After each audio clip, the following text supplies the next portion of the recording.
Hello, hello. Welcome. My name is Mbali Soke and I am a lover of all things mental health related. Today we're going through another article. Just to let you know that the article links will be in the description. Also some additional information, Yana. I do have an affiliate link with Shein as well, which will also be linked in the description. Sorry. Thank you. Kupa laptop, which will also be linked in the description. And yeah, for whatever it is that you see on me, you'll probably find through that link. My mic, glasses, I think it was the other glasses. It's these ones. It's one of my other pairs. It's not the specific pair. The one that I'm wearing now is from Mr. Price. But is this pair, is another pair. This is actually my dad's pair. So anyway, anything else that you sort of see over here, please use that link. And yeah, you'll get all the stuff that I use. Thank you so much for joining me today. If you do find this information helpful, don't forget to like it so that YouTube can share it with other people. Or what do they? Okay, I wanted another word for it, but let other people know about the video. And please also do consider subscribing. And let's get right into it. Today's article is by sun.ac.za, Stellenbosch University. It's a Stellenbosch University website. The author of it, Mandisa Mashaba. Let's hear what Mandisa Mashaba has to say.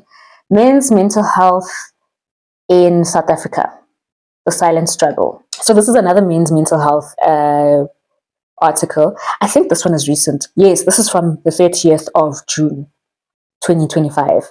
So this one is quite recent. I'm seeing the title to be similar to the last video. So I'm hoping we get a bit different information. But I also do want to try read as much as about whatever articles are written in terms of men's mental health. I feel like that's not a loud enough conversation. Men's Mental Health Month draws to a close on Monday, 30th of June. In an opinion piece for the Cape Argus, Mandisa Mashaba and the Division of Health Systems and Public Health Rights, that South Africa is facing a mental health crisis, and men are at the center of it. Ooh. She says society can better support men's mental health by creating space for them to feel, break, and rebuild without shame and with support. Ooh. I pray for that day. Pray for all of that. I really hope there is a time in every man's life where he feels like I can feel, I can break, and I can rebuild. Over here, I'm safe enough to do that. And here is without shame. Here is with a lot of support. I hope that every man gets to a point where, Okay, so that article that Mandisa did with Cape Argus is with Cape Argus. It's another article, so there's a click here link to get to that. And if you want to, you'll just click onto that after clicking on the link that will be in the description for this article. It makes sense, né? Okay. Suicide rates are often used to show how serious mental health challenges are in a country. In 2019, the World Health Organization reported that South Africa was among the 10 countries with the highest suicide rates globally, with 23.5 suicides per 100,000 people. Yeah! In that same year, South Africa was ranked the third highest in Africa, recording 13,774 suicide deaths, the majority of which were men. So of that 13,774, 10,861 were men and women were 2,913. Oh, that is... Oh. There was another article that we read that said 75% of suicides are preventable. I think that hurts me. That hurt me. And for it to be men for the most part, it's not like we don't need our fathers and our brothers and our husbands and our sons. It's not like we don't need them. And for it to be like Okay. More recently, suicide rates in the country rose by 18% in 2021, showing that the problem is getting worse, especially for men. According to World Population Review, South Africa continues to rank high in global suicide statistics. These numbers tell us something serious. South Africa is facing a mental health crisis, and men are at the center of it. Yet we really ask, what does mental health illness look like in men?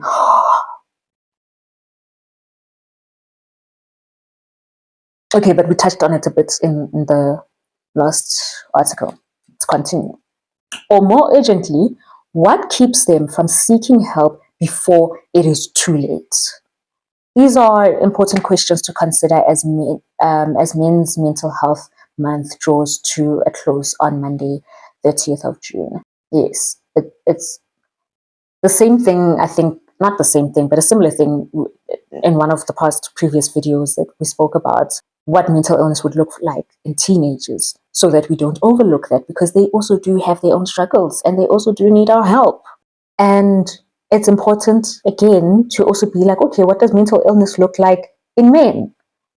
Is this guy really just a horrible person or is it a mental illness that was trying to be sorted out by substance abuse and then isolation and then GBV? Like, not to give an excuse to all the bad behaviors that then come later, but just to understand, okay, so what exactly does it look like? And if we can prevent it, like what can we do? How do we support? How do we, in fact, more urgently, what keeps men from seeking help before it is too late?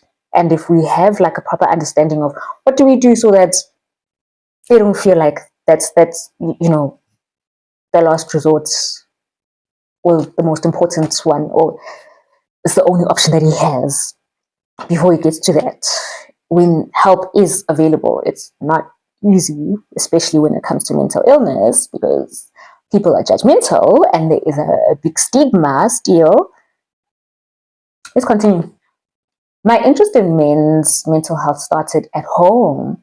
Oh, this is Mandisa Mashaba, right? Growing up as a black girl in a traditional Christian household, I noticed how emotions were treated differently based on gender. My brothers were taught to be tough, never cry, and always man up. In contrast, I was allowed to show my feelings, cry when needed, and speak when overwhelmed. Imagine these are such normal emotions. Men need to express their feelings as well. Men are also capable of crying. There's the same way there were tears in our bodies as women. There's also a thing for they can leak in their eyes as well. And they get overwhelmed. How are they not supposed to deal with being overwhelmed the way girls and women are allowed to? You know what I mean? You get overwhelmed. Please do speak about it. Let's hear what's the issue. How do we help you? Same thing as the boy child. That's how. Okay. This double standard influenced how we each dealt with pain. It became even more personal when a cousin, a quiet and bright young boy in grade 11, took his own life. Oh, that hurts me because it's the last resort. It's not the first thing that a person does. And you're like, oh, I'm so stressed. It's time for me to take my own life. That's not the first thing that people are thinking. It's being in so much pain,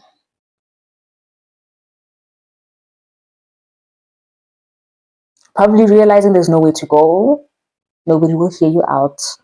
That just becomes the solution. How instead of understanding what he was going through, many believed he was possessed. Yes, or that it was due to witchcraft. Yes, we were told not to talk about it again, but I wanted to learn more. Oh, honey, listen, me and you, same, same, same, same, same.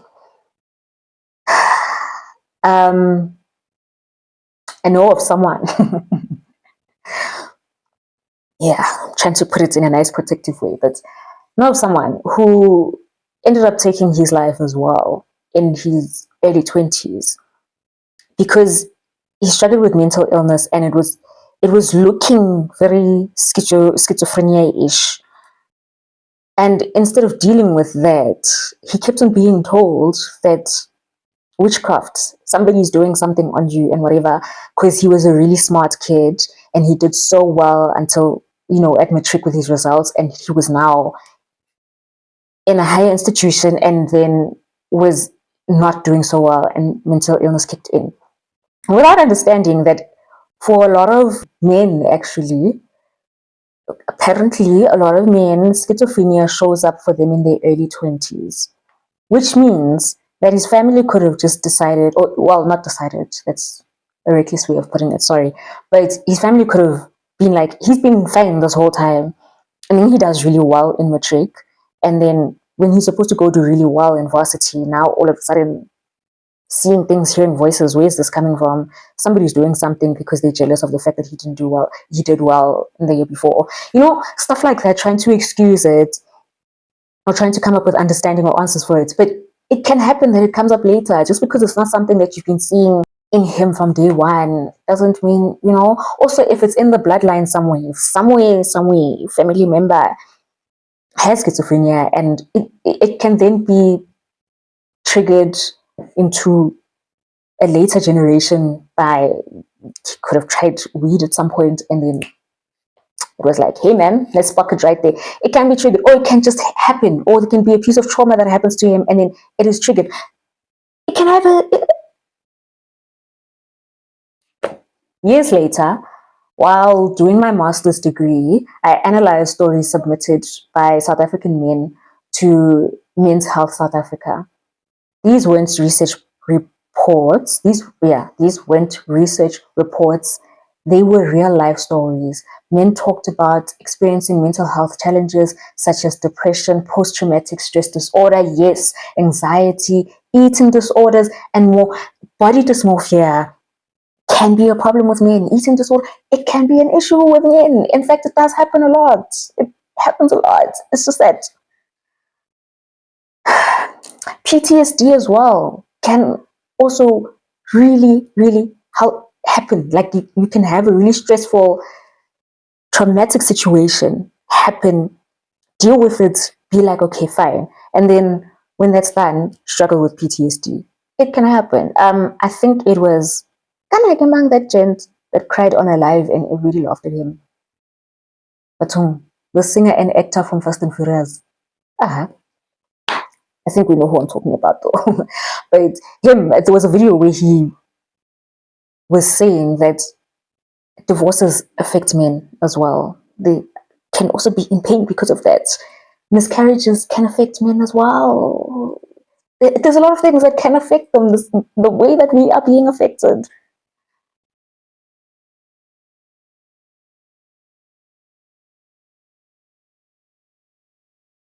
What stood out was not just what they said, but how they said it. They described using humor, work, sports, isolation, or drinking as ways to cope. Most only sought help after a suicide attempt or hitting rock bottom. Um, which is sad because I'm thinking that after a suicide attempt, that's probably the first time for some where they realize that there actually is help for them or could be some type of help for them. So until then, and until hitting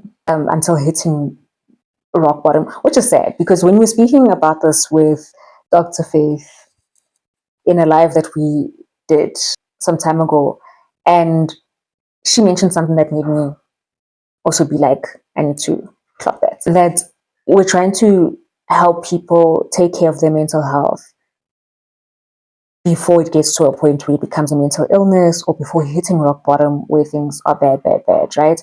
So it's sad that most men ended up only getting the assistance by getting to that devastating point. One man wrote, I thought depression happened to people who were mentally weak, not to young men like myself, who are in the prime of their life and career. Sometimes someone will struggle with their mental health and think that it cannot be me. Like I'm not sad enough. I don't have a devastating enough life for me to not be okay. Things are not wrong enough. Like why would I not be okay? So yeah, shame. The mindset one that equates mental illness with weakness was common across the stories. It goes back to your emotions are making you weak. Your sadness makes you weak. Your anything besides toughness means you're weak. What kept many of these men what kept many of these men in the stories I read from getting help? It came down to how society defines masculinity. We teach boys from a young age to be strong, to never cry, and to hide their pain. This becomes a script they follow into adulthood, even when it harms them. If it's something that is taught from a young age, men are not taught to avoid what harms them, to look out for what harms them as well. You know, deal with things, deal with things, deal with things. Whatever amount of fire is in front of you, deal with it. But if there's something that's going to harm you, like, don't be coming at us with that information. Go deal. Tough. But strength doesn't mean silence. In fact, silence is part of the problem. True. Men's mental health issues don't always present as sadness. Frequently, they manifest as emotional withdrawal, working excessively, or engaging in risky behaviors, sudden outbursts of anger or numbness, or reliance on alcohol or drugs to cope. These behaviors are not accidental. They reflect what men believe they are permitted to feel. I think that this then helps answering the question of what do we see? Like, how do we know that men are struggling? What are the signs, sort of, right? That show us that this gent might not be okay. And now we're seeing it's emotional withdrawal, working excessively, engaging in risky behaviors. That's almost like, I don't care about my existence really, so I might as well fight anybody that I can fight.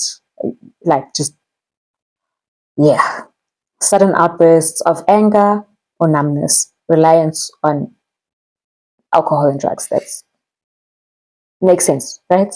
Makes sense. And I think that the more we think about it, the more we might even pick out some people in our spaces and be like, I haven't been taking care of that person. Instead, I've been doing a lot more judging for how they're behaving, as opposed to being like, hey man, how do we support you so that you don't have to rely on being a workaholic? It's not healthy. You don't have to rely on emotional withdrawal.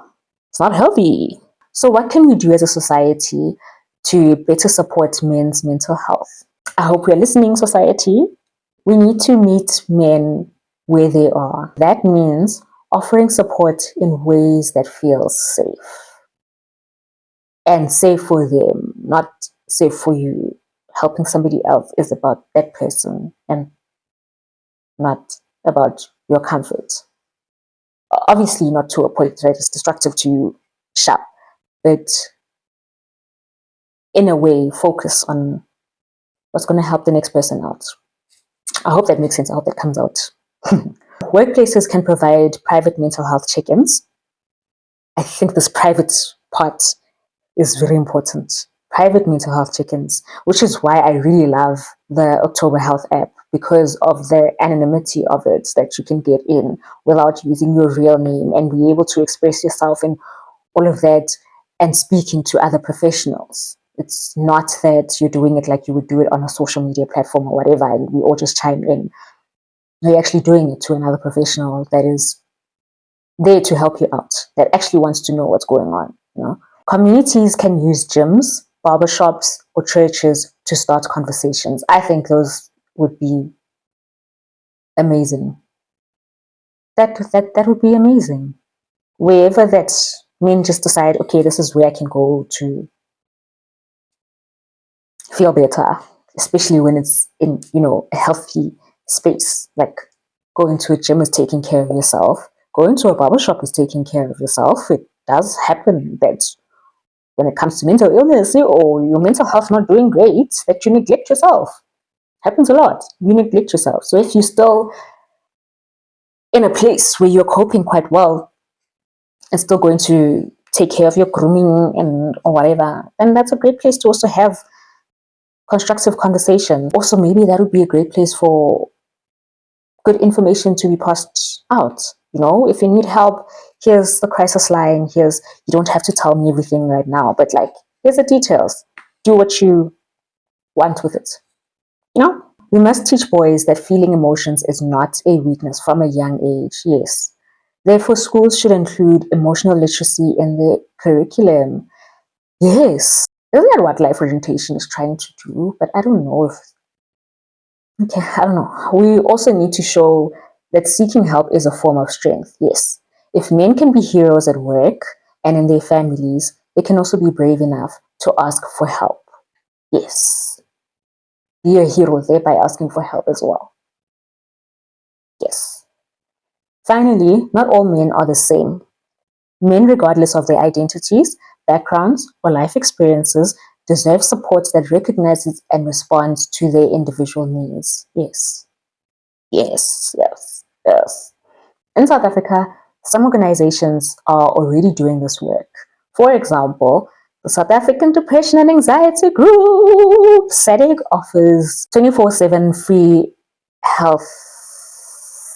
What's happening to my reading? 24/7 free mental health support at 0800 567 567. What do we do? We swing, swings. Okay.